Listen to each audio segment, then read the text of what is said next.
Video, we're going to talk about the wheel pivot. Now, why do we call this kind of position, even from here to here, the wheel? You know, one of the things I always talk about, that things are handed down from thrower for generations. Well, it's a half turn. We call it a wheel. It's kind of stuck. And I'm slowly going to be transitioning probably just into referring to a half turn, okay?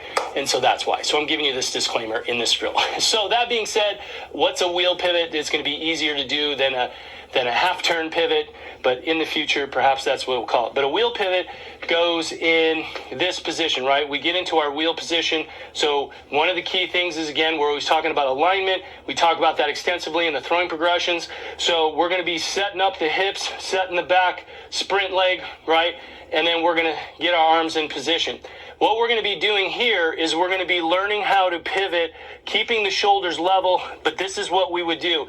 So we would want to wheel pivot and then hold the shoulder, okay? So we're holding the shoulder at 12, because you notice if I did this and I'm trying to get over here, well, then we got to get this upper body back. So wheel pivot for the discus, a little trickier than the rotational shot.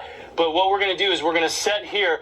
We're going to pivot the right shoulder here, and then we're going to keep turning that back foot. You notice how that works? And look what happens to the hips. And here's what I want you to think about, what's really important when you do this. A couple of key things. The shoulders, even though it appears, so we'll look from this angle as I do it. We're going to be here. I want you to notice that my shoulders are completely level. I'm going to pivot, hold the shoulder, and my shoulders maintain basically that level position. And when you notice from this side, you're going to see that when I hold here, it's the same level shoulder position that I started in here. I'm feeling this, I'm feeling my shoulder hold, and I'm feeling my hips continue to move. So we're setting up the position and getting the upper body, the chest, over the knee. One of the big mistakes that a lot of young throwers make is as they transition, they can sometimes hold their arm and their chest is coming back and they're doing this. And that's going to create shift, and that's going to make them lose the lower body. They're going to lose that sling, and they're going to be doing arm throws and a bunch of things that are just not conducive to learning how to throw far. So the wheel pivot, again, is super simple in the sense that we're trying to teach that transition from 3 to 4.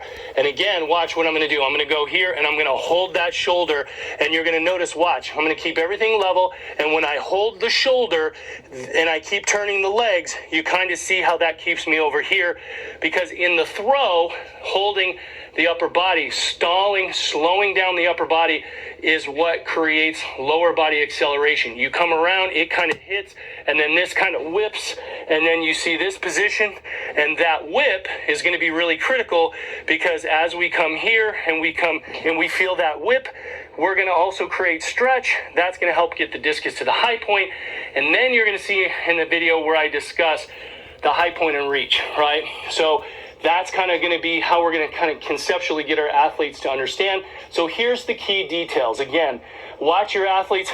Coming around like this is okay, and feeling this. But what I highly recommend, because you're going to get some of your beginners and they're going to be, you know, the bottom line is you're going to coach a lot of below average athletes that are not body aware, and a lot of these things are difficult, and they're willing to work, and I love those kids, and we're going to help them get to their potential, and this is how. So you could have them just do that if you want and kind of come back, but it's better if you can have them come to here, get the shoulder to 12, and then keep turning the foot, and you're going to see how that kind of angles me over, because this is going to wind up getting me set to the push, you know, open and holding that wrap, so you're going to feel how that lower body goes. That's going to be, we're going to be working into those drills that are kind of like the 3, 4, 5 pillar connection.